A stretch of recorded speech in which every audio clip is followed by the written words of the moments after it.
నమస్తే. ఓదార్పు యాత్ర మళ్ళీ మొదలైంది. కానీ జగన్ ఓదార్పు యాత్రను చూస్తుంటే అందరూ జనం నవ్విపోతున్నారు. ఒక పక్క విజయవాడలో వరద ముంపుకు గురైతే జగన్ గంట అరగంట అంటూ వచ్చిపోవడాన్ని మనం చూసాం. అయితే ఇప్పుడు నందిగామ సురేష్కి ధైర్యం చెప్పడానికి గుంటూరు జైలుకి ఓదార్పు యాత్రకి వెళ్ళబోతున్నాడు జగన్.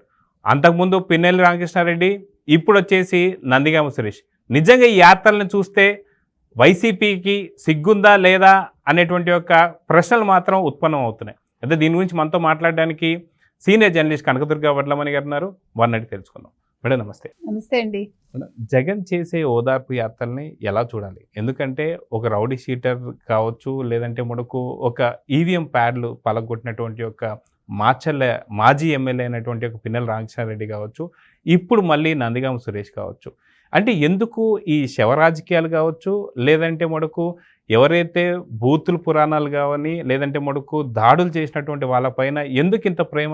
నిజంగా వైసీపీ పార్టీ అంటేనే అదా? జగన్ ఇలాంటి ఓదార్పు యాత్రల్ని ఎలా చూస్తారు మీరు? ఇప్పుడు దీన్ని బట్టి మీకు ఏమర్థం అవుతుందండి, వైసీపీ నాయకులు ఎవరైతే ఉన్నారో వాళ్ళందరికీ సిగ్గు అనేది ఉంటే, బుద్ధి అనేది ఉంటే ముందు పార్టీకి రాజీనామా చేయాలి. అంటే జగన్మోహన్ రెడ్డి మీరు చెప్పినట్టుగా ఒక పిన్నెల్లి కోసం 25 లక్షలు ఖర్చు పెట్టుకుని వెళ్ళి నెల్లూరు జైల్లో పరామర్శించాడు. ఎందుకని? ఈవీఎంలు బద్దలు కొట్టడం తప్పు కాదు అన్నాడు. ఇంకా అంతకంట అసలు స్టేట్మెంట్, ఘోరమైన స్టేట్మెంట్ ఇంకోటి ఉండదు. అంటే మన రాజ్యాంగాన్ని మనం గౌరవిస్తున్నామా లేదా అనేది మీకు అక్కడే తెలిసిపోతుంది. అది రాజ్యాంగబద్ధమైన విషయం కదా. ఎన్నికలు అనేవి సాదాసీదా విషయం కాదు, ఆషామాషి అంతకంటే కాదు. ఒకటి. రెండోది, ఆయన మీరు చెప్పినట్టుగా ఓదార్పు యాత్రలు, శవాలుంటే అక్కడికి వాలిపోవడం, ఆయనకి అది ఏంటో మరి అది కూడా ఒక సైకో లక్షణాలేమో మనకు తెలియదు. అదొక మానసిక ఆనందం అనాలా, మనకు అది కూడా తెలియదు. ఎందుకంటే ఆయన ఎలా అంచనా వేయాలో ఇంకా ఎవరికి అర్థం కావట్లే. ఇప్పుడు మనకి రకరకాల ప్రయోగాలు చేస్తూ ఉంటారు చూడండి. గతంలో అదేదో వేరే గ్రహాల నుంచి మనుషులు వచ్చారు, అయితే వేరే గ్రహాల నుంచి ఏలియన్స్ వచ్చాయి, అట్లాగే ఈయన ఏదైనా గ్రహాంతరవాసేమో మనకు అర్థం కావట్లేదు. ఎందుకంటే ఈయన మనస్తత్వాన్ని అంచనా వేయటానికి ఒక కొత్తగా ఏదైనా మానసిక నిపుణులని మనం తీసుకురావాలి. మనం you cannot predict Jaganmohan Reddy అన్నమాట. సో ఇప్పుడు రేపు నందిగం సురేష్ని ఆయన పరామర్శించడానికి వెళ్తున్నాడు. ఎందుకు వెళ్తున్నాడు? అది ఎప్పుడు మంగళగిరి కార్యాలయం మీద ఎప్పుడో 3 ఏళ్ళు అనుకోండి, టీడీపీకి సంబంధించిన పార్టీ మంగళగిరిది. ముఖ్యంగా లోకేష్ గారు అక్కడ ఉంటారు కాబట్టి ఆ పార్టీ మీద వాళ్ళు దాడి చేశారు. సీసీటీవీ ఫుటేజ్ కూడా ఉంది. అది ఉన్నాక అవన్నీ వాళ్ళు విచారణ జరిపాక అందులో నిజానిజాలు వెలికి తీశాక అప్పుడు అరెస్ట్ అనేది జరిగింది. నువ్వు తప్పు చేసినప్పుడు అరెస్ట్ అవుతావు, దానికి గగ్గోలు పెట్టడం ఏంటి? ఇప్పుడు ఒక తప్పు జరిగినప్పుడు, నువ్వు చేసింది తప్పు అనుకున్నప్పుడు, నువ్వు అరెస్ట్ అయినప్పుడు నువ్వు దాని గురించి ఏం చేయాలో ఆలోచించు. పార్టీలకి బురద అంటించుకో. టీడీపీ ఏదో కక్ష కొద్దీ చేసింది. కక్ష కొద్దీ ఎందుకు చేసింది? ఆ రోజు నీ పార్టీ ఉంది కాబట్టి అక్కడ తప్పు జరిగిన వాళ్ళు మసిపూసి మారేడుకాయ చేసి అక్కడ నేను అరెస్ట్ చేయకుండా కాపాడారు. ఆ రోజే జరగాలి ఇది. జగన్మోహన్ రెడ్డి సరైన నాయకుడు అయ్యి ఉంటే, వైసీపీకి కొంచెం నీతి నియమాలు అలాంటివి ఉంటే, నువ్వు చేసింది తప్పు అని ఆ రోజే వెళ్ళాలి. దానికి ఏదో పట్టాభి తిట్టాడో మరొకటి తిట్టాడో, వాళ్ళు తిట్టారు కాబట్టి వీళ్ళు వెళ్ళారు చేశారు అనడం అనేది నువ్వు సమర్థించుకోవడం. అంటే అక్కడ నువ్వు చేశారని ఒప్పుకుంటున్నావుగా, అది మర్చిపోతున్నారు వాళ్ళు. అయితే ఇక్కడ విజయవాడకు వచ్చేసరికి దాదాపు 9 రోజులుగా సీఎం నారా చంద్రబాబు నాయుడు గారు అక్కడ ఉంటూ బోట్లలో కావచ్చు, లేదా వరద బాధితులకు సంబంధించినటువంటి యొక్క సహాయ సహకారాలు కావచ్చు, ఇవన్నీ చూస్తూనే వస్తున్నాం. కానీ ఒక గంట కానీ అరగంట కానీ నిలబడలేని జగన్ ఇప్పుడు నందిగామ సురేష్ని వెళ్ళి పలకరించడానికి కావచ్చు, దీన్ని ఎలా చూడాలంటే, ఎందుకంటే మీరు ఇందాక అన్నట్టు సొంత చెల్లె చెప్తుంది తన మానసిక స్థితి సరిగ్గా లేదేమో, ఖచ్చితంగా ఎవరికన్నా నిపుణులకు చూపించాలేమో అని చెప్పేసి. ఇక్కడ ఇంతమంది ఇన్ని లక్షల మంది ఒక పక్కన బాధపడుతుంటే ఒక్క వ్యక్తి కోసం నువ్వు గుంటూరుకి వెళ్తున్నావు అంటే దీన్ని ఎలా చూడాలంటారు? మీరు ఎలా చూడడం ఏంటి? దాన్ని బట్టి మీరు అంచనా వేయడానికి ప్రయత్నించొద్దు. అదే చెప్తున్నా. జగన్మోహన్ రెడ్డికి కావాల్సింది ఎవడు అరెస్ట్ అవుతాడు, ఎవడు చచ్చిపోతాడు, ఎవడికి ఏం చెడు జరుగుతుంది, మనం అక్కడ వాలిపోవాలి, అంతే. ఇప్పుడు లేకపోతే ఇప్పుడు రేపు ఎలా వస్తాడో అది కూడా చూడాలండి మీరు.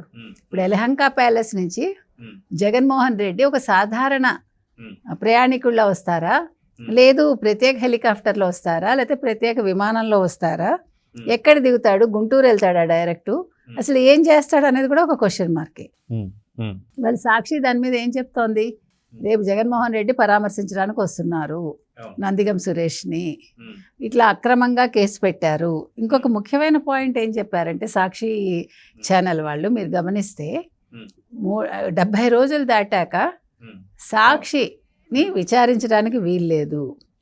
అదెవరు చెప్పారు, కోర్టు చెప్పిందా?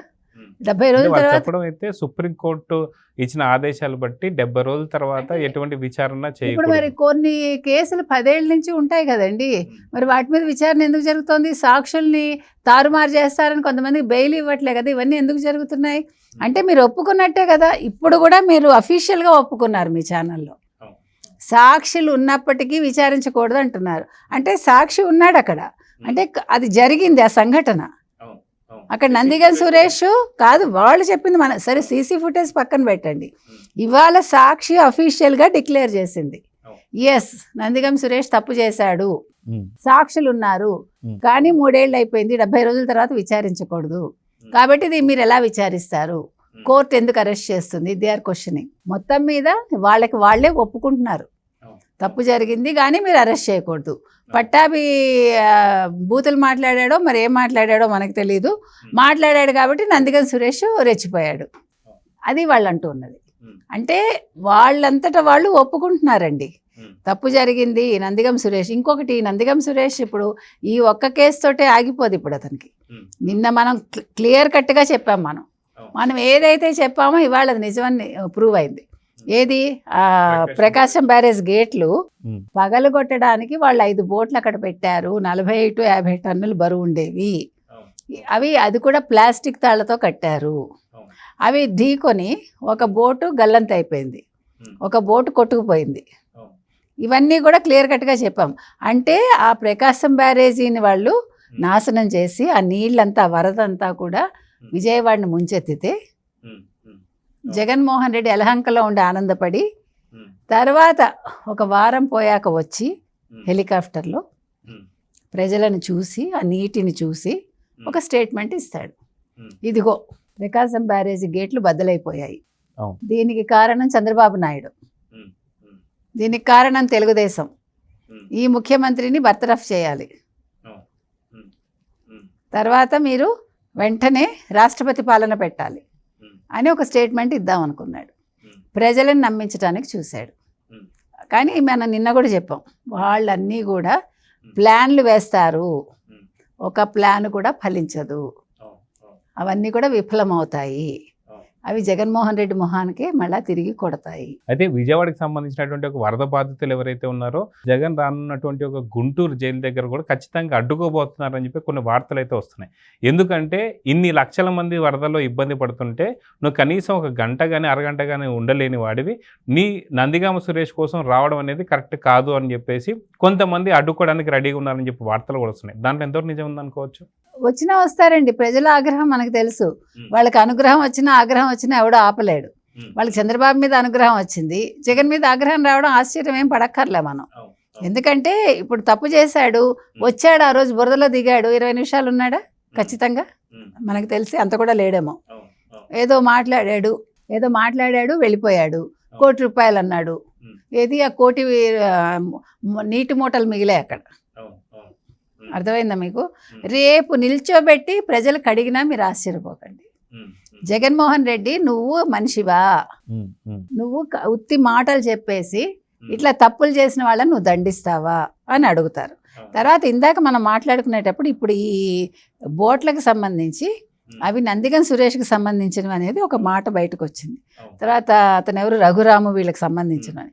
అందుకని ఇప్పుడు అది ప్రూవ్ అయింది కాబట్టి ఇప్పుడు ఆ విషయంలో కూడా నందిగం సురేష్ అరెస్ట్ అయినట్టే లెక్క ప్రకారం. కాబట్టి ఒక కేసు కాదు 2 కేసులు అతని నెత్తి మీద ఉంటాయి. కాబట్టి నీకు నేను భరోసా ఇవ్వడానికి వస్తున్నాను, ఏం భరోసా ఇస్తాడు? అంటే మీరు తప్పులు చేయండి మిమ్మల్ని ఆదుకుంటానంటాడా? ముందు నీ సంగతి చూసుకో. రేపు నీకు పాస్పోర్ట్ వీసా వస్తే నువ్వు లండన్ వెళ్ళగలవా లేదా రేపు చూసుకో. నీ కోర్టు కేసులు ఏమవుతాయో చూసుకో, ముందు నిన్ను నువ్వు కాపాడుకోగలవా లేదా చూసుకో. సో చూద్దాం మేడం, ఖచ్చితంగా గుంటూరు జైలు దగ్గర నందిగామ సురేష్ని పలకరిస్తానికి వస్తున్నటువంటి ఒక జగన్ పరిస్థితి ఏం కాబోతుంది, ఖచ్చితంగా విజయవాడ వరద బాధితులు అడ్డుకోబోతున్నారనే వార్తలు వస్తున్నాయి. చూద్దాం ఏం జరుగుతుంది. నమస్తే. నమస్తే.